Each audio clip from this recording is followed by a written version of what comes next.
ابو بکر صدیق کو بھونکنے والا، فاروق اعظم پہ تبرہ کرنے والا، حضرت عائشہ صدیقہ کی طرف میلی آنکھ دیکھنے والا،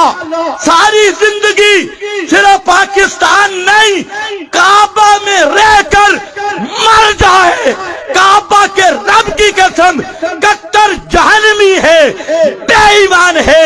اس صدیق اکبر کا دشمن وہ کبھی جنت نہیں جا سکتا، فاروق اعظم کا دشمن وہ جنت نہیں جا سکتا، صدیق کا دشمن قابل رحمت نہیں، فاروق کا دشمن رحمت کے قابل نہیں، حضرت عائشہ کا دشمن رحمت کے قابل نہیں، وہ چاہے وزیر اعظم ہو تب بھی لانتی ہے، کوئی جج ہو تب بھی، چپڑاسی ہو تب بھی لانتی ہے۔